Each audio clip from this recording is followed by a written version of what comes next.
அவர்களே, மதிப்பிற்குரிய பாட்டாளி மக்கள் கட்சியின் தலைவர் பேராசிரியர் தீரன் அவர்களே, முன்னிலை வைக்கும் கட்சியின் பொறுப்பாளர்களே, பெரியவர மணியை ஏற்கனவே 1:30 எல்லாம் 2 மணி சாப்பிட போனோம். சீக்கிரம். பாட்டாளி மக்கள் கட்சியின் பிரச்சாரகர்கள் சார்பிலே இந்த பொன்னாடியை போதும் போதும் வாங்க. அவங்க தெரியும், நான் தான் பழனி பாவான்னு. மாநில தொண்டரணி தலைவர் மரியாதைக்குரிய எம் கருணாநிதி அவர்களே, மாநில மாணவர் அணி தலைவர் வரலை அன்னைக்கு, ஏனைய சகோதர சகோதரர்களே, மாவட்ட செயலாளர் காசாம்பு பூமாலை அவர்களே மற்றும் ஏனைய நிர்வாக குழு உறுப்பினர்களே, சியாஸ் கமிட்டி தொண்டர்களே, பொதுமக்களே, உங்கள் அனைவருக்கும் இந்த சமூக நல்லிணக்க மாநாடு, இதுவரை நாம் இந்த திண்டிவனத்திலே 3 சமூக நல்லிணக்க மாநாடுகளை நடத்திவிட்டோம். 3 வருஷத்திலே பாபர் மசூதி இடித்த பின்னால் தான் எல்லா அரசியல் கட்சிகளும் சமூக நல்லிணக்க மாநாடு என்று ஆரம்பித்தன. இவைகளெல்லாம் இடிபடுவதற்கு முன்பே நாம் போன வருடம் இறுதியில் இதே இடத்துல ஒரு சமூக நல்லிணக்க மாநாடு என்றுதான் போட்டோம். எல்லாரும் விழிப்பதற்கு முன்பு நாம் விழித்துக் கொண்டுதான் இருக்கிறோம். நாளை கூட அத்வானியுடைய பேரணி நம்பால விழிச்சிட்டு தான் இருக்கிறாங்க, உஷாரா தான் இருக்கலாம்.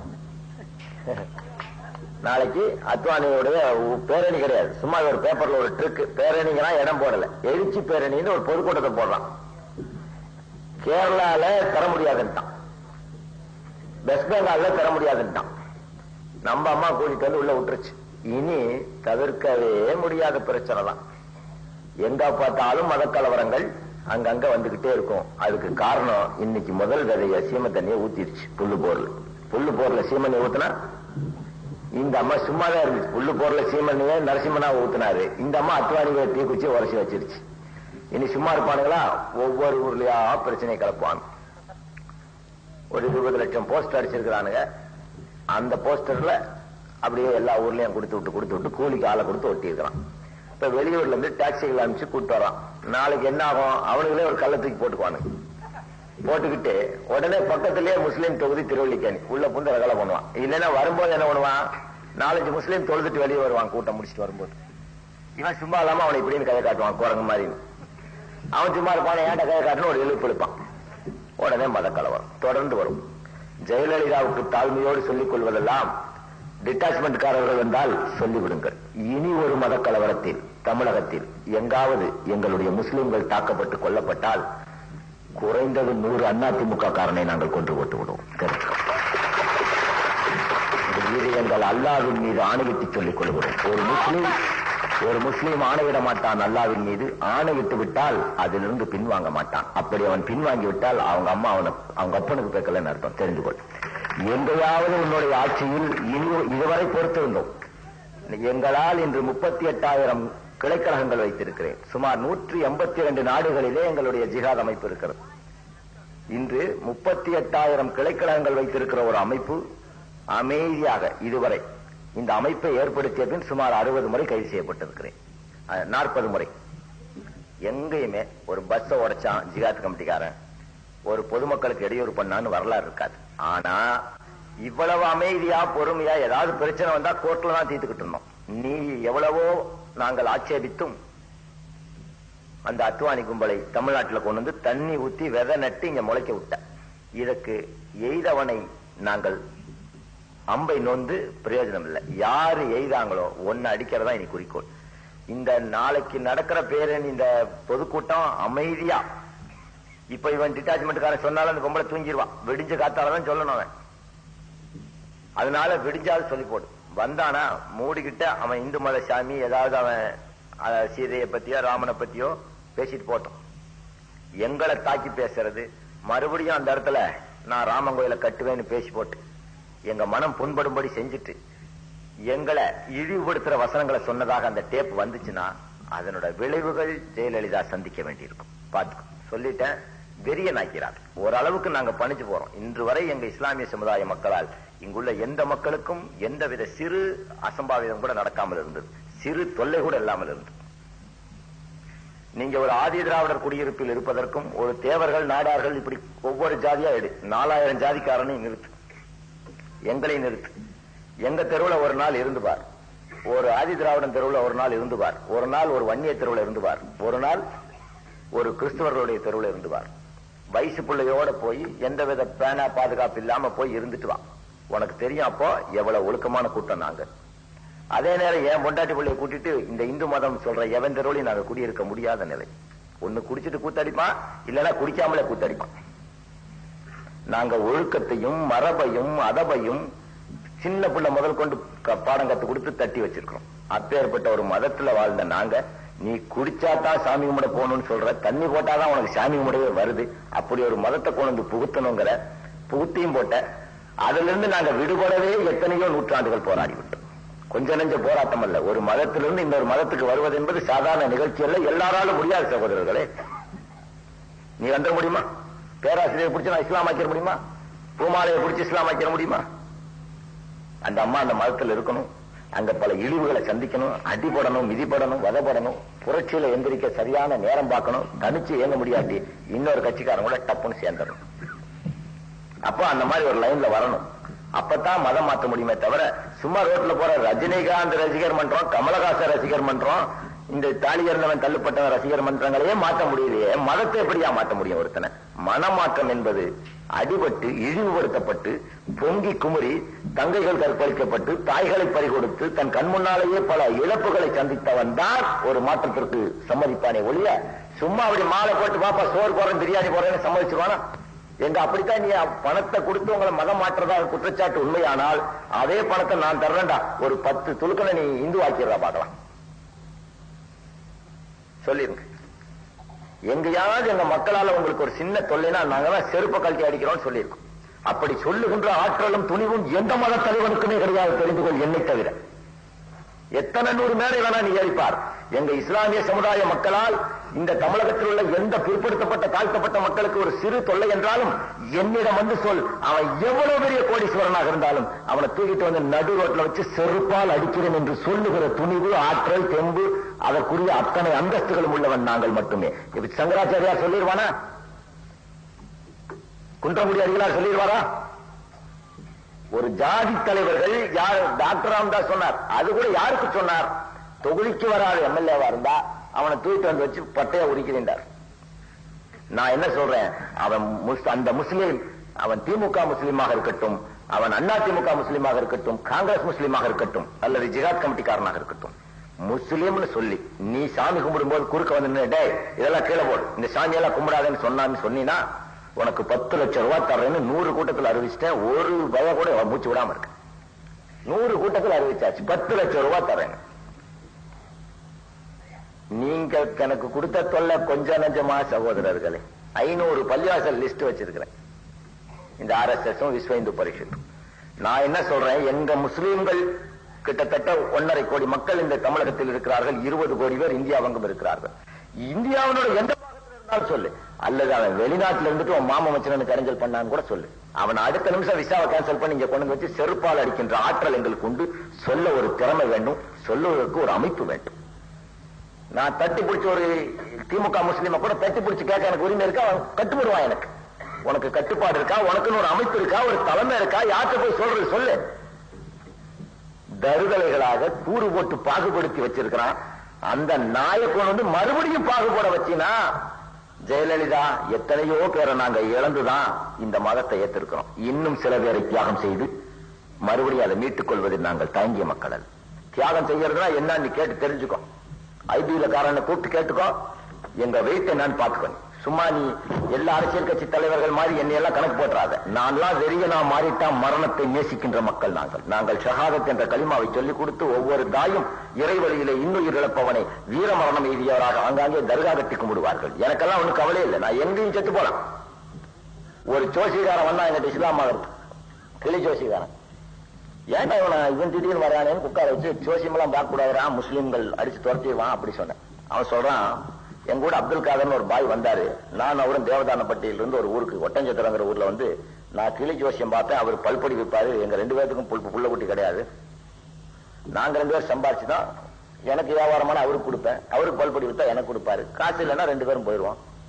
இந்துக்கள் கோயில்கள்ல விழா நடந்தா பல்படி பாய் அப்துல் காதர் பாயை கூட்டிட்டு நான் போவேன்.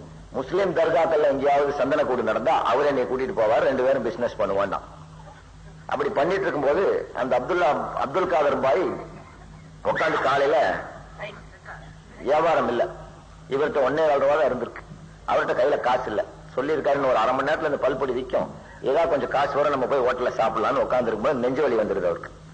நெஞ்சு வலியில் என்ன பண்றாரு, ஒரு சோடா வாங்கிட்டு வர சொன்ன உடனே இந்த கிளி ஜோசிகாரன் போய் கடையில சோடா கேட்கறான். கடைக்காரன் சொல்லியிருக்கான், நீ 10 ரூபா வச்சுட்டு பாட்டில் எடுத்துட்டு போயிட்டு கொண்டாண்டு. அவன் பார்த்துருக்கான், அது முஸ்லீம் பாய் கடை, ஏதோ போட்டா கிட்டா மாட்டி இருந்திருக்குது. பார்த்துட்டு ஏயா இருந்தாலும் ஒரு முஸ்லீம் பாவம் பல்பொடி வியாபாரி, நீ இப்படி 10 ரூபா கேட்டா 1.25 ரூபா தான் இருந்துருக்கான். அவன் சரின்ட்டு இவன் கூட கடையில பையனை உட்கார வச்சுட்டு இந்த கிளி ஜோசிகாரன் கூடயே வந்திருக்கான். வர்றதுக்குள்ள இந்த அப்துல் காதர் பாய் செத்துட்டார், ஹார்ட் அட்டாக். இவர் யாருமே இல்லையா, என்ன பண்றதுன்னு முடிச்சிருக்கான். உடனே இந்த முஸ்லீம் பாய் கேட்டிருக்கான், இந்த ஆளு முஸ்லீம் தானே? ஆமான். யாருமே இல்லையா? இல்லைன்னு. ஒன்னும் கவலைப்படாது, இந்த ஊர் பள்ளியாசல்ல சொன்னா அங்க ஒரு ஃபண்ட் இருக்கும், எல்லா பள்ளியாசலும் கொஞ்சம் பணம் இருக்கும், அதுல ஒரு துணி புது துணி எல்லாம் எடுத்து அடக்கம் பண்ணிடுவான். போய் சொன்னதுதான் மாயம். உடனே 10 முஸ்லீம் கடையில இருந்து கடையை பூட்டிட்டான். இறங்கினா தூக்கிட்டு போனா வீட்டுல வச்சு சுத்தமா குளிப்பாட்டுவான். குளிப்பாட்டி புது துணி எடுத்துருவான். ஒரு 12 மீட்டர் துணி, 12 மீட்டரா 10 மீட்டரா கஃன் துணி, 10 மீட்டர் எடுத்துருவான். எடுத்து உடனே அதெல்லாம் ஒரு துணி கடைக்கார பாய் கொடுத்துருவான். உடனே அந்த 10 மீட்டர் போட்டு அவன் அடக்கம் பண்ணி அத்தர் சென்ட்லாம் போட்டு அழகா பொத்தி எந்த வித ஆர்ப்பாட்டம் எல்லாம் கொண்டு அடக்கம் பண்ணிட்டு அன்னைக்கு 2 ஏழை சோறு போட்டுவான். அப்ப இந்த கிளி ஜோசியா நினைச்சானா, ஒரு துளுக்க எங்க போய் செத்தாலும் அவனை புதைக்க 4 பேர் இருக்கான். அவனுக்கு வந்த மரணம் எனக்கு வந்திருந்தா கிளி ஜோசியன் ஆகி எனக்கு எங்க வந்து என்ன பண்ணிருப்பாரு அந்த அப்துல் காதர் பாய்? கோயில்ல போய் சொல்லணும், ஐயா ஒரு இந்து செத்து கிடக்கிறார். உடனே இழுத்து பூட்டிடுவான். புண்ணியாட்சணம் ஒண்ணு சாவி செய்தி கேட்டான். கோயில் இழுத்து ஐயம் பூட்டிட்டு ஓடிடுவான். ஒரு முஸ்லீமுக்கு மரணம் வந்தால் அவனை அடக்க உலகத்துல எந்த பாகத்திலே 4 பேர் இருக்கு. இந்துக்களாகி உங்களுக்கு இளவு வந்தா எந்த நாட்டுல போய் எவனுக்கு சொல்றது, அவனை எரிக்கிறதா பொழைக்கிறதான்னு ஒரு பிரச்சனை. அவன் நாடாரா நாய்க்கிறா கவுண்டரா 4000 ஜாதியை ரெஃபர் பண்ணணும். எந்த சங்கத்துல போய் சொல்றது? சாய்புக்கு செட்டு கிடக்கிறான், ரோட்ல போய் சொல்லு. வருவேன், வேட்டியை விட்டு பார்ப்பேன், உள்ள கத்திரிச்சிருந்தா தூக்கிட்டு போயிடலாம். சிம்பிள் எங்களுக்கு பாருங்க. வருவான் பார்ப்பான், சரி சுன்னத் பண்ணிருக்கா, தூக்கிட்டு போயிடுறான். சிம்பிள் எங்க ஃபார்முலா. நீ செத்துட்டேன்னா உன்னை என்னடா சொல்றது? பட்ட போடுறவனா, நெட்ட போடுறவனா, யூ நாமமா, எம் நாமமா, நாடாரா, சானாரா, சக்கலியரா, பறையரா, என்னடா கணக்கு பாக்குறது? எவன்டா சொல்றது? சொல்லுங்க சகோதரர்களே. எனக்கு எங்க போனாலும் மரணம் என்பது நிச்சயம். நான் இங்க திண்டிவனத்துக்கு வந்து செத்தா உடனே நீ தூக்கி அடக்கம் பண்ணிடுமா? எவனை எங்க ஊர் விட்டு ஊர் கொண்டு போக வேண்டியதில்லை. 2 முஸ்லீம் சேருவான், எனக்கு கிளீனா குளிப்பாட்டுவான், அடக்கம் பண்ணிடுவான். எங்க போனாலும் மரணம் நிச்சயம். இவனோ வழிபோக்க. என்ன சனாதியா செத்து கார்பரேஷன் காரன் தான் தூக்கிட்டு போய் மார்ச்சுரியில பாடியை போட்டு பள்ளிக்கூடத்து பசங்க படிக்கிற மாதிரி விடுவான். அதனால நான் இஸ்லாம் மதத்துக்கு வந்தேன்னு சொன்னேன். அந்த மாதிரி நியாயமான சில காரணங்களை வைத்துத்தான் நாங்கள் இஸ்லாம் மதத்தை ஏற்கட்டுக் கொண்டோமே தவிர, எங்களை இழிவுபடுத்தி கேவலப்படுத்தி ரோடெல்லாம் அலைய விட்ட இந்த இந்து மதத்திலிருந்து நாங்கள் விடுபட்டவர்கள். நாங்களும் எங்கள் முன்னோர்களும் வன்னியராக இருந்திருக்கலாம், சக்கிலியனாக இருந்திருக்கலாம், சாணானாக இருந்திருக்கலாம், பறையனாக இருந்திருக்கலாம். எங்களுக்கு ஒரு சமநிலை தேவைப்பட்டது.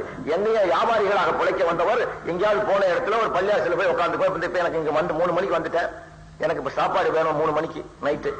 ஏதாவது ஒரு பள்ளியாசில உள்ள ஜமாத்துல ஏப்ப பண்ணிருப்பானுங்களா? சேகர் பண்ணி வச்சிருப்போம். இல்லைன்னா அவங்க கூட கொஞ்சம் சோறு வச்சிருப்போம், அதுல பங்கு போட்டுப்போம். நான் 60 போட மாட்டோம். ஒரே தட்டுல உட்காந்து நாங்க ஆளு கொஞ்சம் சாப்பிட்டுட்டு போயிட்டே இருப்போம். நேற்று செஞ்சுக்கு போயிட்டோம், சோறு இல்லை, சாயங்காலம் 6 மணிக்கு உடனே வருவோம். நான் போய் உங்ககிட்ட சோத்த கேட்டா நீ 1008 யோசனை பண்ணி இவர் சாய்பா ஐயரா உள்ள விடலாமா வேணாமா, கீழே வச்சு சட்ட தண்ணியை தொளிச்சுனா வாப்பா பாப்பா பசின்னு சொன்னா உள்ள கூட்டு போய் ஒரு தட்டுல போட்டு நீயும் உட்காந்து இருக்கிறத பங்கி தின்னா அது சகோதர வாஞ்சடா. வெளியில நில்ல அண்ணாந்துக்கோ கையில அள்ளி குடிச்சுக்கோன்னு ஊத்துனா, அப்புறம் நீ தண்ணி குடிச்ச டம்ளர் தண்ணியை போட்டு தெளிச்சான். ஒத்துக்குவியா? நீ ஒத்துக்குவியா? அந்த மாதிரி இழிநிலையிலிருந்து மீண்ட மக்கள் தான் நாங்கள். இந்தியாவுக்கு இஸ்லாம் வந்த பின்னால் தான் இந்தியா என்ற ஒரு நாடே ஒரு நாடாக பார்க்க முடியுது சகோதரர்களே. அதுக்கு முன்னாடி ஆளுக்கு 10 சதுரடி ஆண்டுகிட்டு இருந்தவங்க குறுநில மன்னர்கள் எல்லாம் பெரிய பெரிய மன்னர்கள். இந்தியா ஏன் உருப்படாமல் போனது? இந்தியாவை நெடுங்காலம் ஆண்ட மன்னர்களே கிடையாது. அதிகபட்ச ஆண்டவன் ராஜராஜ சோழன் மட்டும்தான். 32 ஆண்டுகள் வந்திருக்கான். மத்த எவனை பார்த்தாலும் கவுத்து விட்டு கூட இருக்கவனை தூக்கி தூக்கி குழி பறிச்சான். இஸ்லாமியர்கள குழி சட்டுன்னு பறிக்க முடியாது. நாங்க மத சம்பந்தமான பிரச்சனை டக்குன்னு எல்லாரும் ஒன்னா சேர்ந்து வேற ரூட்ல இறங்கிடுவோம். இதுல எல்லாம் எனக்கு தெரியும், திமுக முஸ்லீம் இருப்பான், அண்ணா திமுக காரர் இருப்பான், காங்கிரஸ் காரர் இருப்பான். இருந்தாலும் நான் சொல்ற கருத்துக்கு ஏற்றுக்கணும். ஏன்? அவனுக்கு கட்சி அந்த இடத்துல முக்கியம் இல்லை. பலரை தியாகம் செய்து பல வகையான இழப்புகளை சந்தித்து இந்த நாட்டில் 50 வருஷம் சமுதாயத்தின் அரசாங்கத்தின் சலுகையே வாங்காமல் ஒரு இனம் வாழ்ந்து கொண்டிருக்கிறது பாருங்கள். எங்களால் அரசாங்கத்துக்கு எந்த தொல்லையும் இல்லை. ஒரு 100 முஸ்லீம் குடியிருந்தாங்க ஒரு ஸ்டேஷன் இருந்தா வேலையே இல்லை. நீங்கள் லால்பேட்டை என்ற ஒரு ஊருக்கு போய் பாருங்கள், மன்னார்குடிக்கு அருகில் தேர்தல் காலையில விடிஞ்சு எலெக்ஷன் அனௌன்ஸ் பண்ண அன்னைக்கே தேர்ந்தெடுத்துருமா ஆள். போலீஸ் ஸ்டேஷன் கிடையாது, டிவி கிடையாது, அங்க சாராய கடை கிடையாது. இது வரைக்கும் அந்த ஊர்ல ஒரு திருட்டு கிடையாது. இப்படி ஒரு ஊரு லால்பேட்டையில் இருக்கு. என்ன மாவட்டம்? காட்டுமன்னார்குடி, சிதம்பரம். சவுத் ஆர்காடு இல்ல, இல்ல காகிதம் இல்ல. சிதம்பரத்துக்கு முன்னாடி புவனகிரியில இருந்து போகணும். சவுத் ஆர்காடுனா திண்டிவனம் அதுல தானே வரும். என்ன உங்க மாவட்டம் தானே? அது லால்பேட்டைன்னு ஒரு ஊர். அங்க வந்து பஞ்சாயத்து போர்டு எலெக்ஷன் வந்துச்சுன்னா பள்ளியாசல் ஜமாத்துல 3 முஸ்லீம் பேர் கொடுப்பான்.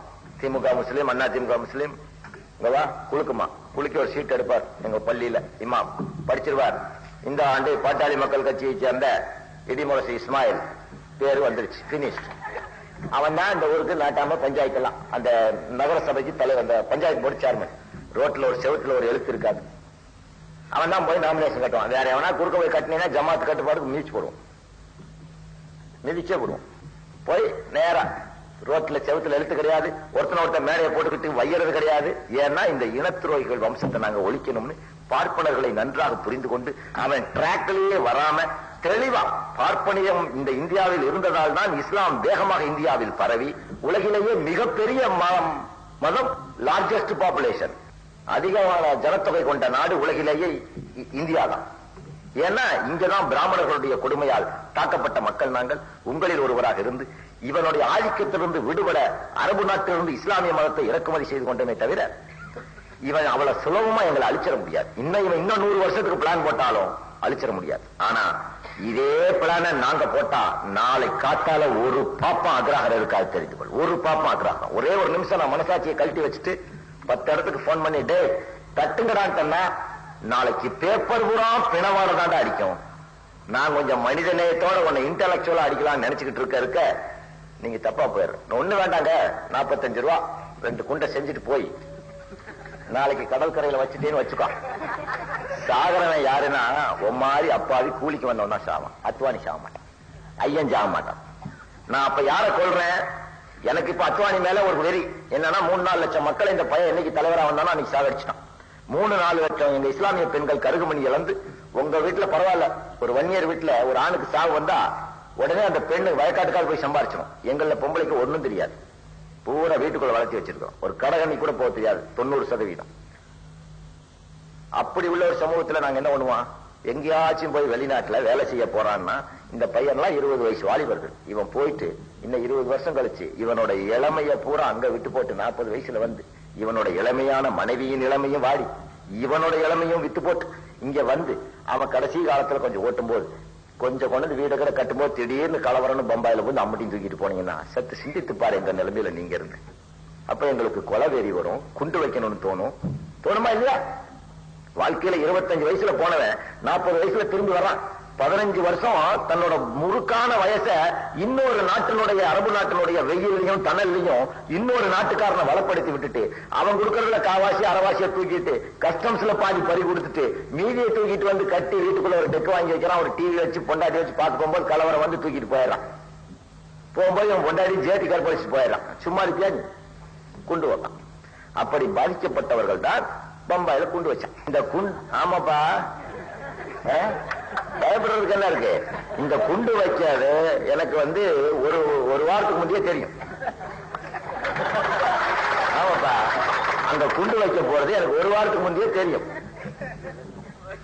இது வந்து பொய்யல்ல, ஃபேக்ட். ஆனா இந்த கேஸ் போட்டான்னு வச்சுக்கோ இந்த ஸ்பெஷல் பிரான்ச்காரன். இந்த லோக்கல் போலீஸ் எல்லாம் எங்க பேர்ல செக்ஷன் எழுதவே தெரியாது அவனுக்கு. ஏன்னா அவன் பூரா இந்த 75 இந்த 4-1 சாராய கேஸ் கஞ்சா கேஸ் செக்ஷன் தான் எழுதிட்டான். இவனுக்கு 153 203 இதெல்லாம் பெரிய பெரிய செக்ஷன், நாட்டையோ புலவுபடுத்துற செக்ஷன். அந்த பக்கம் அந்த பேஜே திறந்திருக்க மாட்டாங்க. மேல இருந்து டிக்டேட் பண்ணுவான்.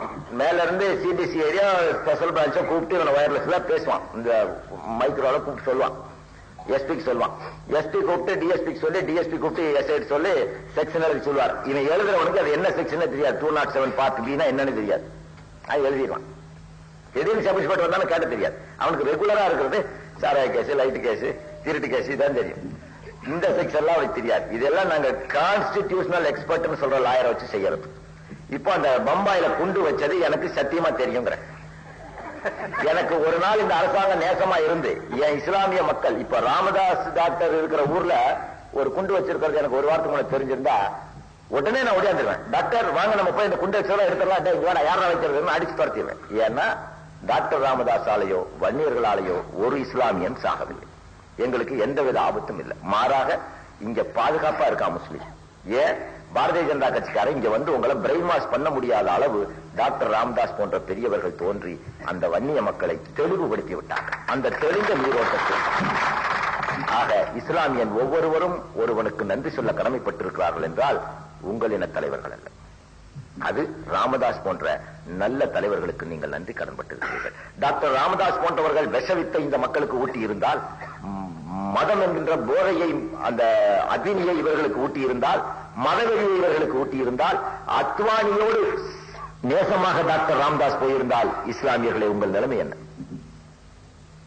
நானும் டாக்டரும் நேசமாக இருந்ததால் இன்று நீங்கள் பாதுகாப்பாக இருக்கிறீர்கள் என்பது ஒரு 10%. 90% டாக்டர் ராமதாஸ் பிறப்பால் ஒரு தெளிவான மனிதராக இருந்தார். இந்த குப்பைகளில் அவர் மயங்கிவிடவில்லை. இந்த மது என்ற போதை, மதம் என்ற மது போதையில் அவர் மயங்கிவிடவில்லை. அதன் விளைவு தான் மட்டும் மயங்கி விடவில்லை, தன் இன மக்களையும் தெளிவுபடுத்தி வைத்திருந்தார். சாதாரணமா போய் நம்ம கருணாநிதியோ ஏழுமலையோ போய் வா நம்ம அக்ராகரத்துக்கு போயிட்டு வான்னு கூப்பிட்டு பாடுறான். வருமா? பொம்பளை புள்ள பிடிக்கிறதா வருவான். சாமி கும்பிடுறதா செருப்பால் அடி. அவனை கெடுக்கணும்னா வேணா ஐயர் தன்னிட்ட இருக்கிற மத சம்பந்தமான நூல்களை கொடுத்தா முடியாது. ஒண்ணு மகளை கொடுக்கணும், இல்லைன்னா மனைவியை கொடுக்கணும். அப்போ நம்ம பையன் வீக்கான என்ன செய்ய முடியும்? மனித இயல்பு. அவனை நம்மளே மன்னிச்சிருவோம். ஒண்ணு அதை பண்ணுவான். ஆனா அந்த மகளையும் மனைவியும் அந்தஸ்து, மதத்தினுடைய செல்வாக்கு, மகுடம் இத்தனையும் வச்சு ராமதாஸ் டாக்டர்கிட்ட கொடுத்தா மயிருக்கு சமமாக கருதக்கூடியவன். அவர் ஒரு ஆளைத்தான் இவனால கரெக்ட் பண்ண முடியும். எம்ஜிஆர் எவ்வளவோ தெளிவானவன். அவனையே 2 பொம்பளை விட்டு கருத்து கூட்டிட்டு போயிட்டான். ஒரு சின்ன வீக் பாயிண்ட் பார். ஒரு பெண்ணினுடைய வீச்சுக்கு ஷேக்ஸ்பியர் ஒரு இதுல நாடகத்துல சொல்லிட்டு வருவான். கிளியோபாட்ரா என்ற ஒருவளை ஜூலியஸ் சீசர் காதலித்து விடுகிறான். அவள் ஒரு கருப்பு அழகி. அவ்வளவு பெரிய மன்னன் என்ன பண்றான்? கிளியோபாட்ராவை கூட்டிட்டு ஊருக்கு வராங்கிறான். ஊருக்குள்ள முதல் அவளோட காதலி வர்றான், ஒரு பல்லக்கில் அசைஞ்சு. அவ வரும்போது இவன் என்ன பண்றான்? அந்த பல்லக்கு இடிக்குது, ஒரு ஆர்ச்சில ஒரு வளைவுல இடிக்குது. அந்த வளைவு எந்த வளைவுனா, ஒவ்வொரு அரசர்களுடைய வெற்றியின் போதும் ரோமாபுரி பேரரசர்கள் ஒரு வெற்றி பெற்றவுடன் அந்த வெற்றிக்கு ஒரு நினைவு கல்லை வைத்து அந்த கல்லால் ஆன ஒரு பெரிய வளைவு. பல அரசர்கள் பல நூற்றாண்டுகள் வாழ்ந்த தன்னுடைய முன்னோர்கள் பெற்ற வெற்றியின் நினைவு சின்னத்தின் கற்களால் எழுப்பப்பட்ட ஒரு ஆர்ச். அந்த ஆர்ச்ல அந்த பல்லக்கு இடிக்குது. பார்த்தான், என்னோட காதலை தலகுனியர்தான்னு ஒரு வரலாற்று சின்னமான பல்லக்கே இடிச்சான். இப்ப அந்த இடிபாடுகளுக்கு நடுவில் அது நிக்குது. ஃபூலிஷ்னஸ் ஆஃப் சீசர் எழுதி ரோமாபுரி சக்கரவர்த்தியின் முட்டாள்தனத்தால் இடிபட்டதுன்னு போட்டு வச்சிருக்கான் போர்டு. பாத்தீங்களா? ரோம் என்ட்ரன்ஸ்லயே போட்டுருப்பான். அதுல மிலான் வந்து ரோம் போகும்போது அங்க பார்க்கலாம். அதுக்கப்புறம் என்ன பண்ண, இந்த பாதிரியார பூரா முடிச்சான். புரோகிதர்கள் படுறா பூரா தலையிலட்டான். ஏன்னா நீதான் பாலு முட்டையுமா தின்னு உன் கழுத்து கொழுப்பு ஏறி இருக்கு, அவ சாஃப்டா வரணும்னு அந்த கழுத்து மேல நடந்து வர வச்சான். ஒரு பெண் வீக்னஸ். அவ்வளவு பெரிய சீசர், ஜூலியஸ் சீசர் அவனை பெருமையா பேசுறான். அந்த பயில்ட்டு ஒரு சின்ன வீக்னஸ். உடனே அவ அசைஞ்சு நடந்து வர்றான். அப்போ நட்சத்திரங்கள் கூட மின்ன மறுத்துருச்சான் அவ அழகுல. எல்லாம் பார்த்துக்கிட்டு இருக்கும் போது அந்த அரபு அரசர்கள் வந்து முட்டி போடக்கூடாது, காலை இப்படி முட்டி போடக்கூடாது. இது ரோமாபுரி சக்கரவர்த்திகளுக்கு எழுதப்பட்ட விதி. இந்த இடத்துல முட்டி போடாம இருக்க ஒரு இரும்பு கவசம் போட்டிருப்பான். சீசர் படங்கள்லாம் பாத்தீங்கன்னா எம்ஜிஆர் கூட நடிச்சிருக்கான். இந்த இடத்துல ஒரு இரும்பு கவசம் எதுக்குன்னா அவன் முட்டி வளைஞ்சிடக்கூடாது, யாருக்கும் அவன் முட்டி போட்டக்கூடாது.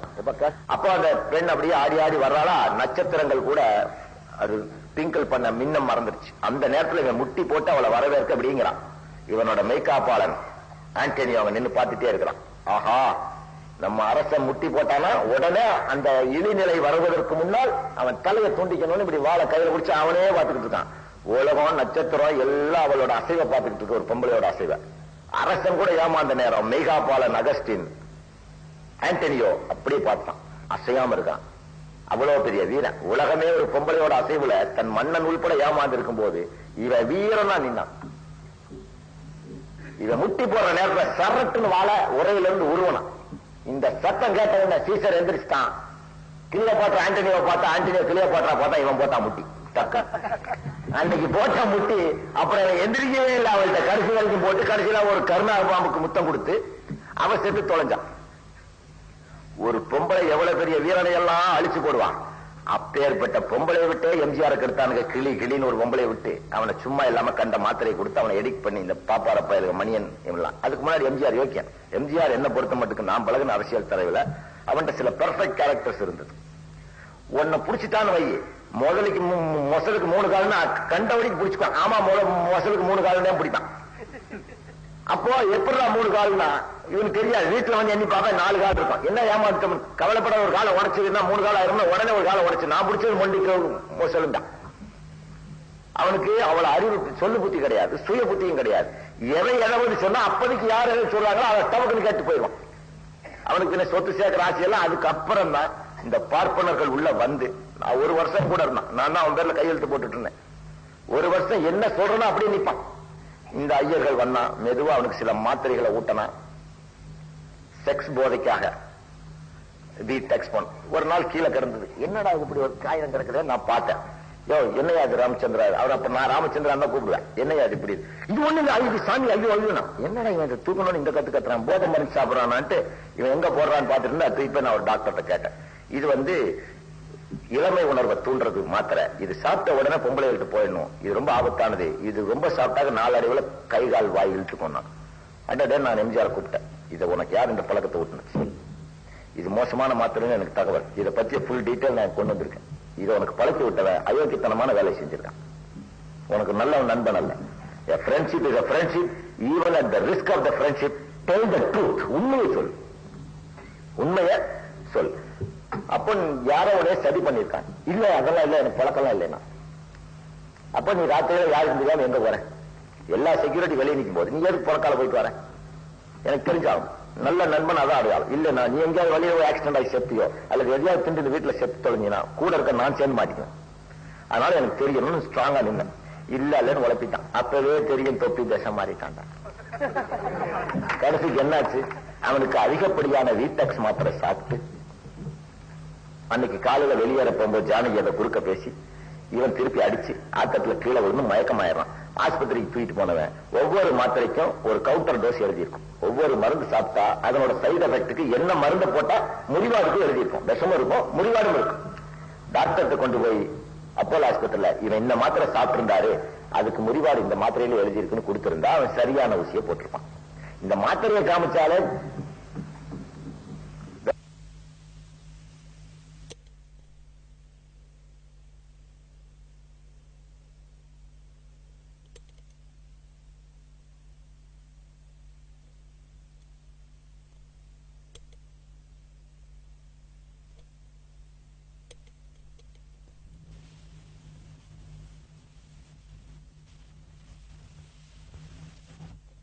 தப்பா எங்கேயுமே சொல்ல. எவ்வளவோ அரசியல் தலைவரோடு பார்த்திருந்தாலும் ஒரு பொம்பளை எம்ஜிஆருக்கு எடுத்து கூட்டிட்டு போயிட்டேன். இன்னைக்கு கூத்தாடி அரசனாக்கி கூத்தியால மந்திரியாக்கி நாசமா போய் நிக்கிறோம். இவ வந்தா எல்லாம் கெட்டு போச்சு. அதுக்கப்புறம் தான் இவெல்லாம் ஜெயலலிதால வந்து சேர்ந்து. அதை எம்ஜிஆருடைய வீக் பாயிண்ட் அவனுடைய ரசாயன மருந்துகளால் அவன் மீள முடியாத ஆளுக்கு போயிட்டான். நாங்க விட்டு ஒதுக்கிட்டோம். இப்படி வீக்னஸ்கள் டாக்டர் ராமதாசிடம் கிடையாது. கருணாநிதிக்கு அது இருந்துச்சு. எந்த அரசியல் கட்சி தலைவனுக்கு அந்த வீக்னஸ் இருந்துச்சு. வீக்னஸ் அந்த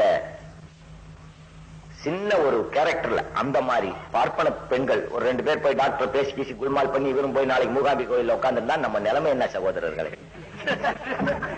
திராவிடம் பாரம்பரியம் தமிழ்நாட்டு பெரியாரும் நம்ம பேசிக்கிட்டீங்க மேடையில் இருக்கும்போது டாக்டர் ராமதாஸ் நேரம் மூகாம்பி கோயில் இருந்து நாளைக்கு அங்கிருந்து அறிக்கை விடுறான்னு வச்சுக்கா, நான் இப்பொழுதுதான் எனக்கு கொடுத்த வெள்ளி வாழை மூகாம்பிக்கு கொடுத்து விட்டு வருகிறேன்னு நம்ம நிலைமை என்ன? ஆனா தொப்பி அவன் கண்டுக்க மாட்டான். இங்க மந்திரியா உட்காந்து பேசிக்கிட்டே இருப்பான். அவன் பதவி போயிடுறாங்க. வாத்தி ஆசிரியர் விழால போய் ஆஸ்பத்திரியை பத்தி பேசுவான், ஆஸ்பத்திரி விழால ஆசிரியரை பேசுவான். எது எங்க நடக்குதுன்னு அவன் தெரியாம இருந்துச்சு. அதை ஒரு ஈஸியா எடுத்துக்கிட்டோம். ஆனா எல்லாம் ஒரு லூசு பையன், அவனுக்கெல்லாம் ஒரு முக்கியத்துவம் நம்ம கொடுக்கல. அவன் பெரியார் வாழ்க்கை சாயங்காலமே போய் பெரிய பெரிய வாழ்க்கையில வந்து ஆசீர்வாதம் வாங்குவான். திடீர்னு மூகாம்பிகை கோயிலை இம்போர்ட் பண்ணி விட்டான். சும்மா இருக்க மாட்டான் தொப்பி, ஒண்ணு வரைக்கும் ஒண்ணு பண்ணி போடுவான். ஆனா ராம்தாஸ் போன்றவர்கள் ரிலையபிலிட்டி உள்ளவங்க. ரிலையபிலிட்டினா ஒரு முடிவை எடுத்துட்டாருன்னா சாதாரண ஒரு முடிவு எடுக்க மாட்டார். எடுத்துட்டார்னா மாற்றக்கூடிய ஆற்றல் இல்லை. இப்படி சபல புத்திகளும் சலன புத்திகளும் உள்ளவராக இருந்திருந்தால் இஸ்லாமிய மக்களே, இந்த மக்களும் திசை திரும்பி இன்று நாம் ஒன்றுபட்டு நல்லிணக்க மாநாடு நடத்துவதற்கு பதில் ஒருவரை ஒருவர் ஏசிக்கொண்டு பேசிக்கொண்டும் வெட்டிக்கொண்டும் வீழ்த்திக் கொண்டிருப்போம். ஒரு நல்ல ஒரு தலைவனால் கிட்டத்தட்ட தமிழகத்தில் உள்ள 50% மக்கள் நாம் பாதுகாப்பாக இருக்கும். தமிழகத்தில் இன்று 50% இந்த வன்னிய மக்களுடைய ஆதிக்கம். அந்த வன்னிய மக்களுடைய ஆதிக்கம் எங்கெல்லாம் இருக்கிறதோ அங்கெல்லாம் ராமதாசனுடைய பாதிப்பு இருக்கிறது. டாக்டர் ராமதாசுடைய பாதிப்பு எங்கெல்லாம் இருக்கிறதோ அங்கெல்லாம் பார்ப்பனர்களுக்கு விஷமாக இருந்து கொண்டே இருக்கிறது. இப்படி ஆட்களை அவர்கள் எப்படி கெடுப்பார்கள் என்றால், எப்படி கம்சனை கொள்ள கிருஷ்ணன் என்ற ஒருவனை ஒரு அரிதாரத்தை அவதாரமாக்கினார்களோ, எப்படி சம்புகனை கொள்ள ஒரு பார்ப்பான் ஆதாயம் அடைவதற்காக ஒரு சம்புகனை கொள்ள ஒரு ராமனை, ஒரு அரிதாரத்தை, ஒரு குடிகாரன் அவன் பல்வேறு மனைவிகளை வைத்திருந்தான். அவன் ஒண்ணு ஏகபத்தினி விரதன் அல்ல. 108வது சரகம் 26வது சுலோகன் படி அந்த புறத்திலே அவன் பல்வேறு மனைவியோடு உணர்வு கொண்டவன் ராமன். நீ யார் வேண்டாலும் ஒரிஜினல் ராமாயணம் நீ கண்ணிலே பார்த்துக்க மாட்டேன்.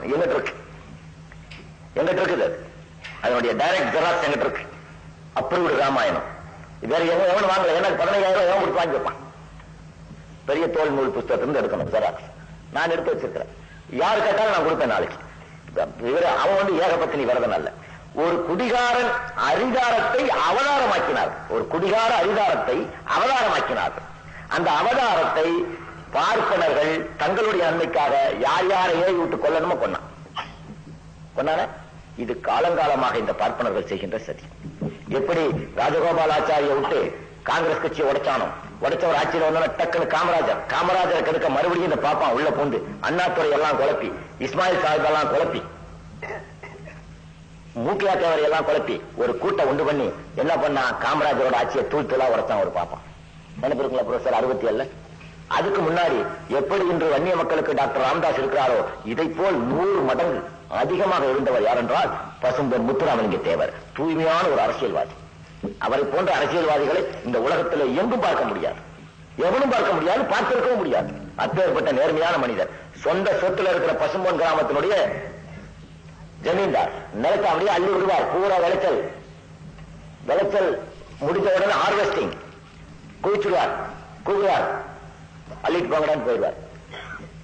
அந்த காலத்திலேயே காந்தியை எதிர்த்து நேதாஜி சுபாஷ் சந்திர போஸினுடைய ஃபார்வர்ட் பிளாக்க எம்பிக்கு நிப்பாரு, எம்எல்ஏக்கு நிப்பாரு, 2லயும் ஜெயிப்பார். சாகர வரைக்கும் ஏதாவது ஒண்ணு ரிசைன் பண்ணா தொகுதிக்க போனதில்லை. ஒரு ஹோட்டல் கடையில டேபிள் துடைச்சிட்டு இருந்த ஒரு ஆளை பார்த்தார். இங்க வா, நீதான் நாளைக்கு எம்எல்ஏக்கு நிக்கணுங்கிறார். எப்படிங்க நான் நிக்க முடியும்? நீ வாயா கூட்டு விருதுநகர்ல அவரை நிப்பாட்டுறார். உடனே நாடார்கள் சொல்றாங்க, யாரை எழுத்து? சார் குமாரராஜா சாமிகளை எழுத்து. குமாரராஜா இருந்தாரு, ராமநாத ஒரு அரசரை எழுத்து ஒரு ஹோட்டல் கடையில டீ துவைச்சன கூட நிறுத்துறாரு. நாடார்கள் சில பேர் ராஜாவுக்கு விசுவாசிகள் சொல்றான், வெட்டிடுவோன்னு. குதிரையில் அங்கிருந்து வந்தார். அந்த இடத்துல நின்று இப்ப அந்த இடத்துல செலவு வச்சிருக்கிறார். நின்று சொன்னார், இந்த ஒரு நாடான் தலை விழுந்தால் ஊரில் உள்ள அத்தனை நாடான் தலை செய்வீர் போயிட்டார். காமராஜ் நாடான்னு ஒரு ஆளை உருவாக்கினவரே முத்துராமலிங்க. அப்படி கிங்டம் மேக்கராக இருந்தவர் அவர். அவர் உயிரோடு இருந்த வரைக்கும் அந்த மக்கள் மத்தியில் அந்த பார்ப்பனர்கள் உள்ள போக முடியல. அவரு பேர்ல கொலை கேஸ்.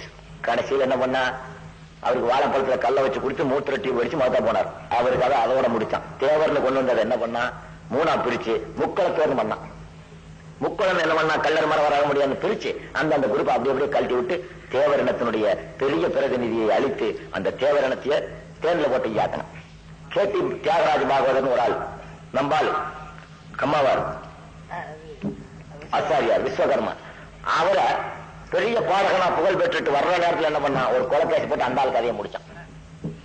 பார்ப்பனர்களை தவிர ஒரு கஞ்சா குடியன் பாரதியார், கண்ணிலேயே அவன் யாருன்னு பார்த்திருக்க மாட்டீங்க, அவனுக்கு ஒரு தலப்பாவை கட்டி இவன் பாரதியார் ஒரு கற்பனை காவியத்தை கொடுத்தான். ஒரு கஞ்சா குடிய அவன் என்ன சொல்றான், உலகமகா கவிஞரான். உலகமகா கவிஞரான் ஒரு கஞ்சா குடியன். இவனோட பாட்டை எவனும் கேட்டு ஆடின போல இவன் பாட்டை வளர்க்காரன் தமிழ் பாட்டை கேட்டு என்ன போறான் புரியான் நடந்துக்கிட்டு. இவன் பாட்டுதான் சுதந்திர தாகத்தை மூடிச்சுதான். இவன் பாட்டு தமிழ்ல பாடினா அப்புறமா வெங்காயத்துல அப்புறம் மூடிச்சு. ஒரு உலகமாக வங்காளத்துல இருந்து முடிச்சு தமிழக அவனுக்கு புரியான். கேட்டி தியாகராஜ பாகவதர் கொண்டான். அப்புறம் NS கிருஷ்ணன், அவர் பேர்லயும் கொலை பேசினான். NS கிருஷ்ணன். இப்படி புகழ் யாரெல்லாம் பெற்றுட்டு வந்தாங்களோ அவங்களுக்கு ஒரு ஆளை வச்சு ஏதாவது ஒண்ணு பண்ணி அவங்களுக்கு கொலை விட்டுரும். ஒண்ணு கொலை செய்வான், இல்லைன்னா கொலை கேஸ் போடுவான், இல்லைன்னா அவங்க கதையை முடிச்சிருவான். அவங்க புகழுக்கு இழுக்கு தேர அந்த இனத்திலேயே ஒருத்தனை பிடிப்பான். இது இயற்கை மரபு. எப்படி ராவணன் என்ற ஒரு மாபெரும் நிலவரஞ்சி பாண்டியனை கொள்வதற்காக அவனோட தம்பியிலே ஒருத்தனை பிரிச்சானோ, வாலிங்கிற ஒரு பெரிய நேர்மையுள்ள அரசனை கொள்ள அவனோட தம்பியிலே சுக்ரீவனை பிடிச்சானோ, வாலி என்ன தப்பு சுக்ரீவன் வாலி? இதுல வாலி வதத்தை எடுத்து பார்த்தால் வாலியும் சுக்ரீவனும் போய்கொண்டிருக்கிறார்கள். ஒரு அசுரன் வந்து அவர்களை தாக்குகிறான். அதே இவனை விட்டா தப்புன தம்பி நீ நில்லுங்க, அவனோட மல்யுத்தம் பண்றான். இவன் உள்ள போறான், அவன் போய் ஒரு புகக்குள்ள உட்காந்துக்கிறான். இவன் சொல்றான், தம்பி எளியோ நீ எளிய, நான் வலியோ, அவனோட நீ மோதக்கூடாது, நீ வெளியே உட்காரு தம்பின்னு. அண்ணங்காரன் எவ்வளவு பந்தபாசமா இருந்திருக்கான் பாரு. பாப்பா உள்ள காட்டுக்குள்ள வைக்கிறதுக்கு முன்னாடி, பாப்பான் காலை காட்டுக்குள்ள வைக்கிறதுக்கு முன்னாடி அந்த அண்ணன் தம்பி பாசத்தோட இருந்திருக்கான். தம்பி நீ எளியோ, நீ வெளியே நில்லு அப்படின்னு உள்ள போறான். போய் அந்த கெதிக்குள்ள சண்டை போட்டு இருக்கும்போது ரத்த வெளியே வருது. வெளியே நின்று தம்பி என்ன நினைக்கிறான், நம்ம அண்ணனத்தான் போட்டு தள்ளிட்டாங்களே மட்டும் நேரா போய் கிஷ்கிந்தைக்கு போய் அண்ணன் பொண்டாச்சு தான் புடிங்கிட்டு அண்ணன் புள்ளி அடிச்சு துரத்திட்டு இவனே ராஜாவாயிட்டான். ஒத்துக்குவியா நீ? ஒத்துக்குவியா? ராமனுக்கு மட்டும் தன் தம்பி பரதன் அந்த இடத்த ஆளக்கூடாது செருப்பை கொடுத்துக்கிட்டு வச்சு சேஃப்கார்ட் பண்ணிக்கிட்டேன். வாலிக்கு சேர வேண்டியதை சுக்கிரீவன் பிடிச்சானே நீ என்ன பண்ணிருக்கணும்? ஒரு சாமி, நியாயமான சாமி, 2 வேலையும் கூப்பிட்டு 4 கணக்கு விட்டு அண்ணன் ஒத்துமையா போடான்னு இருக்கணும். எனக்கு உதவலான்னு பரவாயில்ல, அதுதான் நேர்மையான மணி. உடனே வாலி வெளியே வந்து பார்த்தா தம்பியை காணும். ஓஹோ, நேரா கிஷ்கந்தைக்கு போனா என்னடா நம்ம கொண்டாடி புடிஞ்சு வச்சுக்கிட்டு நம்ம பிள்ளைய காட்டுல துரத்திட்டு நேரா போனான். போய் பார்த்தா அங்க சுக்கிரீவன் அரசனாகவும் அவனோட ஃப்ரெண்டு யாரு, இந்த குரங்கு போய் அனுமான், அவன் பிரதம மந்திரி. 2 வயலையும் 4 அரைச்சு விட்டு போரா காட்டுக்கிட்டான். அவனோட இவன் கூட்டு அவனை வச்சு வாலிங்கிற நேர்மையான அரசனை கொண்டான். ஆக ஒரு இனத்தில் செல்வாக்கு பெற்ற தலைவர்களை இந்த பார்ப்பனர்கள் சரித்திர காலத்திலும் சரி சமீப காலத்திலும் சரி ஒரே விதமான தந்திரத்தை தான் கடைபிடித்திருக்கிறார்கள். அது மாதிரி தான் நம்ம டாக்டரை எதுக்க இந்த செல்வ கணபதி, வாழப்பாடி ராமமூர்த்தி, இந்த அன்பரசு எல்லாம் எச்ச விலைக்கை பொறுக்கி திங்கிற நாய்களா பிடிச்சு அவனெல்லாம் ஸ்டேட்மெண்ட் ஒரு இனத்துல எப்படி அழிக்கிறான் பாரு. அதனாலதான் நாங்க முஸ்லிம்கள் நாயே வளர்த்த மாட்டோம், தெரியுமா புரோசன்? நாங்க நாயே வளர்த்த மாட்டோம். ஏன்னா எந்த முஸ்லீம் வீட்டுல பாரு நாய் குலைக்காது, முஸ்லீம் தெருவிலே போய் பாரு நாய் குலைக்காது. நாங்க நாயை வைக்க மாட்டோம். நாய்க்கு நன்றி இருக்கும், இன்னொரு ஆகாத குணம் அதுக்கு இருக்கு. என்ன தெரியுமா? அதுக்கு சோற போடு, நாய்க்கு திங்கும், மிச்சம் வச்சிடும், பாதி தின்னுட்டு படுத்துரும். 2 தலை கை காலை வச்சு தலையில வச்சு முன்னு பார்த்துக்கிட்டே இருக்கும். ஒரு குருவி வரும், கொத்திட்டு இருக்கிறது அப்படியே கண்ணை வரைச்சுக்கிட்டு பார்க்கும். ஒரு பூனை திங்கிறதையும் பார்க்கும், வேற ஒரு கோழி கொத்துறதையும் பார்க்கும், ஒரு குருவி கொத்துறதையும் பார்க்கும். தன் இனம் அல்லாத எந்த இனம் வந்து தின்னாலும் பார்க்கும். அதே நேரம் ஒரு 1/4 கிலோமீட்டர் கங்கிட்டு இன்னொரு நாயை பார்த்துருச்சுன்னா போதும், தான் இனத்தை சாப்பிட விடாது, இனத்துரோகி என்று பெயர். அந்த இனத்துரோக புத்தி இருப்பதால் தான் முஸ்லிம்கள் வீட்டுல நாய் வச்சுக்க மாட்டாங்க. இந்த வாழப்பாடிகள், செல்வ கணபதிகள், அன்பரசுகள் போன்றவர்கள் எல்லாம் இனத்துரோகிகள். அவங்க அம்மா வன்னியனுக்கு பெற்றாளா என்பதே சந்தேகத்துக்குரிய சாவுகள். கிட்டத்தட்ட 24 வன்னிய சகோதரிகள் தாலி இருந்து 144 84 ஜாதிகளுக்கு இடம் வாங்கி கொடுத்து விட்டு அவர்கள் விதவைகளாக இருக்கிறார்கள். அவர்களுக்கு அளத்தெரியாத இந்த நாய்கள் எவ்வளோ இத்தாலிக்காரி தாலி எடுத்தவுடன் இவன் வீட்டிலேயே இளவு இந்த மாதிரி மாறல எடுத்தான். அப்ப இவன்லாம் யார் யாருக்கோ பிறந்திருந்தானா எவனுக்கோ பாசம் வரும். உண்மையாலுமே ஒரிஜினலா வன்னியனுக்கு பிறந்திருந்தா இந்த இடஒதுக்கீடு போராட்டத்தில் இறந்து போன இந்த வன்னிய சகோதரிகளுக்கு அது அழுந்திருக்க வேண்டிய நெஞ்சங்கள். இப்படி இனத்துரோகிகள் எல்லா இடத்திலையும் எப்படி வன்னியர்கள்ல வாழப்பாடி இருக்கானோ அப்படி எங்க சமுதாயத்துல இந்த சமது, இந்த லத்தீப் போன்ற துறைகள் நேற்றெல்லாம் தொப்பி போட்டு மாலை போட்டு உட்கார்ந்து இருக்கிறான். குண்டு சமாச்சாரத்து பாதியில விட்டாரு, பாதியில விட்டா கேஸ், பாதியில விட்டா கேஸ், பாதியில விடாம விட்டா பம்பாயில குண்டு வெடிக்கிறது எனக்கு 1 வாரத்துக்கு முன்ன தெரியும். அப்ப நான் சொல்லல, ஏன் சொல்ல விரும்பலன்னா எங்க மக்கள் 30,000 பேர் செத்தான். எங்க மக்கள் முஸ்லீம் மட்டும் அல்ல, எத்தனையோ பம்பாயில் பிழைக்க வந்த தமிழின சகோதர சகோதரிகளும் அண்ணனை கட்டி போட்டு தங்கச்சியை கற்பழிச்சான், அப்பனை கட்டி போட்டு அம்மாவை கற்பழிச்சான், பிள்ளையை கட்டி போட்டு அம்மாவை கற்பழிச்சான், கணவனை கட்டி போட்டு மனைவியை கற்பழிச்சான். அதெல்லாம் கேட்டோம்னா இதெல்லாம் செஞ்சவன் யாருன்னா மார்வாடிகளும் மராட்டியர்களும். அந்த மராட்டியத்திலே பிற்படுத்தப்பட்ட மக்கள், தலித் மக்கள் பாதுகாப்பாக இருந்தார்கள். ஆனா இவ்வளவு தூண்டி விட்டவன் பார்ப்பன கும்பல்கள். எவெல்லாம் ஷேர் மார்க்கெட்ல விளையாடுறானோ அவன் தான். அந்த ஷேர் மார்க்கெட்ல கொண்டு வச்சா நேற்றத்தை பணக்காரன் இன்னைக்கு ஏழை. வேற இந்தியால அந்த மாதிரி ஒரு அமைப்பே கிடையாது பம்பாயை தவிர. பம்பாயில ஷேர் மார்க்கெட் விளையாட்டு. பம்பாய் தான் எல்லா அரசியல்வாதி நம்பி இருப்பான். இந்திரா காந்தி போன் எடுத்து ஷேர் மார்க்கெட் சேர்மன் நாளைக்கு எனக்கு 50 கோடி வரணும்னா உடனே ஏதாவது ஒரு பொருளை ஏற்றுவானு, ஏதாவது உள்ள கமிஷன் எடுப்பான்னு கொண்டு கொடுப்பான். நீ கூப்பிட்டா உனக்கு கும்பிக்கும் கூடும் கிடையாது, குண்டிக்கு துணியும் கிடையாது. உனக்கு என்ன எப்படி கூப்பிடுவான்? அவன் அதெல்லாம் கவலையா இருக்கும். 26 நாள் தொடர் கலவரம், 90 நாள் தொடர் கலவரம், 26 நாள் பின் கலவரம். அதில் சுமார் 30,000 மக்கள் தாலி இருந்தார்கள், தள்ளுபட்டார்கள், அடிபட்டார்கள், கற்பழிந்தார்கள். ஒரு பிரதம மந்திரி ஒரு எஃப்ஐஆர் போடல். ஆனா பாப்பான் கட்டடத்துல குண்டு வச்சு ஒரு 1000 பேர் செத்த உடனே இன்டர்போல்ங்கிற உலக போலீஸ கூப்பிட்டான், அமெரிக்காவின் ஸ்பெஷலிஸ்ட கூப்பிட்டுட்டான், ஐபிங்கிற இன்டெலிஜென்ஸ் பியூரோ விட்டுட்டான், ராங்கிற ரிசர்ச் அண்ட் அனாலிசிஸ் விங்கிற புலனாய்வு துறையை விட்டுட்டான். இந்தியாவில் எவ்வளவு அரசு இயந்திரம் இருக்குமோ அவரையும் விட்டுட்டான். இது பாகிஸ்தானின் சதிங்கிறான், இது சர்வதேச சதிங்கிறான். ஆனா எனக்கு அங்க குண்டு வெடிக்கிறது ஒரு வாரத்துக்கு முந்தி தெரியும். நான் கம்முன்னு படுத்தேன். இவனெல்லாம் எந்திரிக்க ஒரு 6 மாசம் ஆகும். அந்த 6 மாசத்துல அவனுக்கு பயம் வந்துருச்சு. இப்ப இந்த ஊர்ல ஒரு மார்வாடி இருக்கான்னு வைங்க, அவன் என்ன பண்ணுவான், அவன் நேரடியா வந்து பாரதிய ஜனதா வாழ்க ராமதாஸ் ஒழிக்க சொல்ல மாட்டான். பாரதிய ஜனதா கட்சிக்காரனுக்கு இன்னைக்கு பிடிக்காதவர் டாக்டர் ராமதாஸ் தானே, அவர் பேர் எழுத மாட்டான். என்ன பண்ணுவான், இந்த ஏடிஎம்கே காரன் 2 வேலை கூப்பிடுவான், 2 வேலை டிஎம்கே காரனை கூப்பிடுவான், அவனுக்கு சாராய்க்கு வாங்கி கொடுப்பான். போய் எழுதுறா பாரதிய ஜனதா வாழ்க்கம்மா, அடிவதை தின்னாலும் நம்மளே அடிக்கிற மாதிரி பண்ணி போடுவான். இந்த மார்வாடிக்கு நம்ம என்ன பண்ணணும், இவன் ஊருக்குள்ள வச்சிருந்தா தானே இவன் தொல்லை, அவனை அடிச்சு கொள்ள கூடாது. அவன் வயல் வாய்க்கால கொளுத்தி விட்டா, அவன் ஃபேக்டரியை கொளுத்தி விட்டா அவனுக்கு அது லைசன்ஸ் வாங்க அதுக்கு இதுக்கு நேரம் சரியா இருக்கும். இந்த வேலையெல்லாம் பார்க்க மாட்டேன். Ideal private debit work shop சும்மா இருக்க விட்டா சைத்தானுக்கு தொழிற்சாலை ஆயிடுவான்.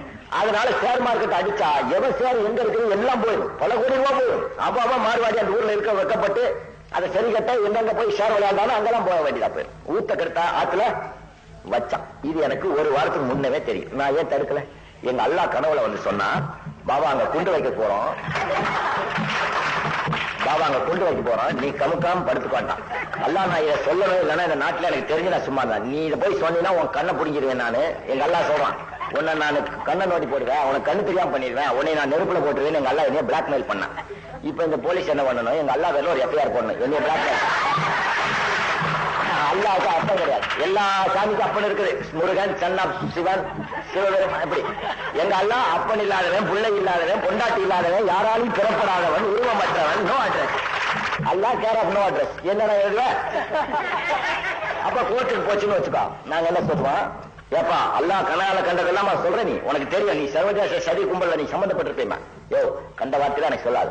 எங்க அல்லா வந்தார், என்னை தட்டி எழுப்பினார், பழனி பாபா பம்பாயில நம்ம மக்கள்லாம் தாலி வந்ததுக்கு சரியான பாடம் கத்து கொடுத்துட்ட, இது உனக்கு மாத்திரம் சொல்றேன், நீ படுத்துக்க, நீ தான் ரொம்ப கவலைப்பட்டுக்கிட்டு இருந்தேன்டா. சரி நான் படுத்துக்கிட்டேன். எல்லாம் இதை போய் நான் அரசாங்கத்துக்கு போன் பண்ணி சொல்லட்டா, 9 இடங்கள நீ சொன்ன இடம்லாம் சொன்னா நெருப்புல போட்டு வேண்டாங்க, என்னை பிடிச்சி கொதிக்கிற எண்ணெயில போடுவீங்களா, எங்கெல்லாம் அதெல்லாம் செய்வான். எங்கெல்லாம் இன்டர்நேஷனல் சாமி என்னும் செய்வான். நான் பார்த்தேன், எங்க அல்லாவுக்கு நான் பயந்துட்டேன், படுத்தேன். காத்தால குண்டு வெடிக்குது, நான் எங்க அல்லா சொன்ன அத்தனை இடத்துல வெடிச்சிருச்சு பார்த்தேன். இப்ப நான் வெளியே சொல்லலாம், அல்லா சொல்லியிருக்காரு 10 நாளைக்கு தான் சொல்லக்கூடாதுன்னு இருக்காரு. வெள்ளிக்கிழமை முடிஞ்சு சொல்லிட்டாரு, வெள்ளிக்கிழமை முடிஞ்சு எல்லாத்தையும் சொல்லி போனேன், வெள்ளிக்கிழமை முந்தையும் சொல்லி போனேன், தூக்கத்துல எந்திரிச்சுட்டே நாளைக்கு வெடிக்கிறான்ட்டு. அப்ப எங்க அல்லா இப்போ கோயில் கோர்ட்டுக்கு போன உடனே எங்க நீ கேட்கிறாரு, உங்க அல்லா சொன்னாரான்னு நீதிபதி, ஐயா நான் இதை நம்ப மாட்டேன் பாரு. ஏன் நம்ப மாட்டேன், ராஜீவ் காந்தி ஆட்சியில் இருக்கும்போது ராம ஜென்மபூமி பிரச்சனையில அந்த கோயில் உள்ள பூசல நேரு காலத்துல வச்சதை இழுத்து பூட்டி 145 ப்ரொசீடிங்ஸ் படி சிஆர்பிசி ஆக்ட்ல அதை ரிசீவரை போட்டு பூட்டி வச்சிருந்தாங்க. 1949 வச்ச சிலையை பூட்டி வச்சிருந்தாங்க. 85வது வருஷம் வரைக்கும் 36 வருஷம் பூட்டி வச்சிருந்த கோயில் பிரச்சனை இல்லாம இருந்துச்சு. ராம ஜென்மபூமிக்கு முதல் 30 வருஷமா சுப்ரீம் கோர்ட்ல கேஸ் நடந்துட்டு இருந்துச்சு.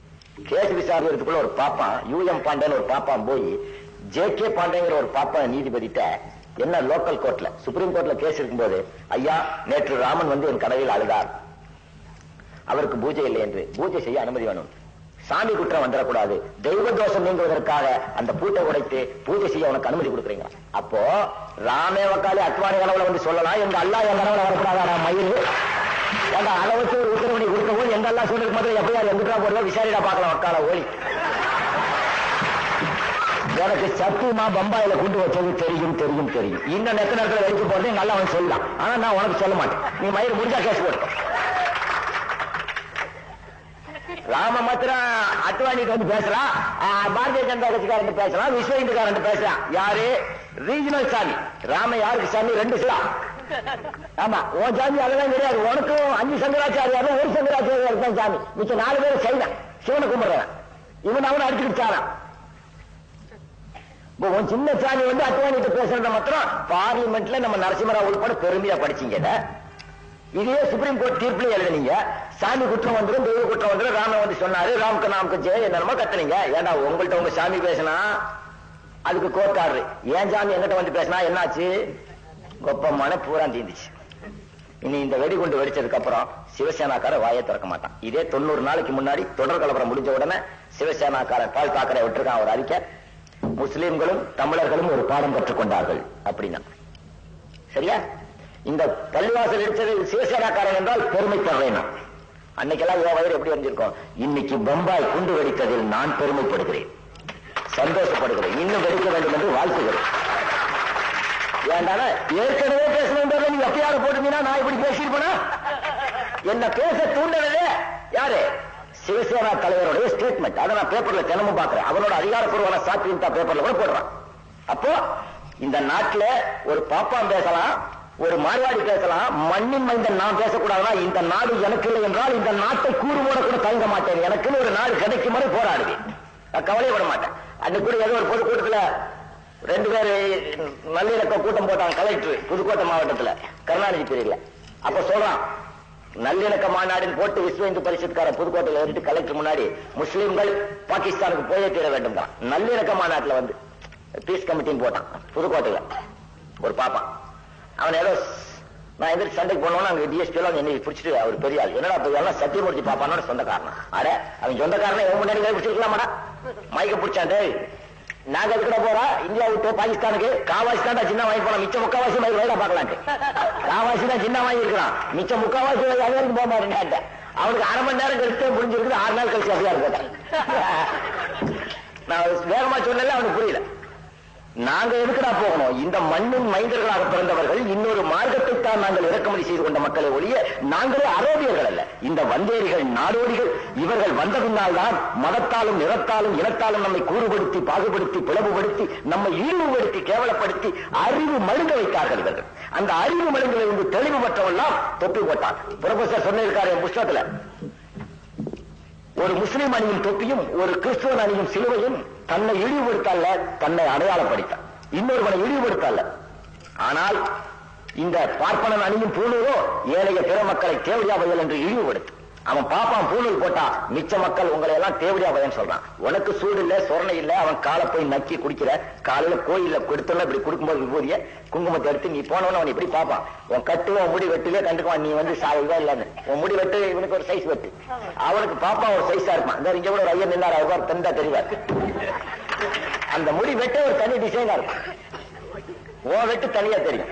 உன்னை பார்த்த உன்னைய சூத்திரவாரே சமுகாய நமகாமா இப்படி எடுத்து கொடுப்பான்.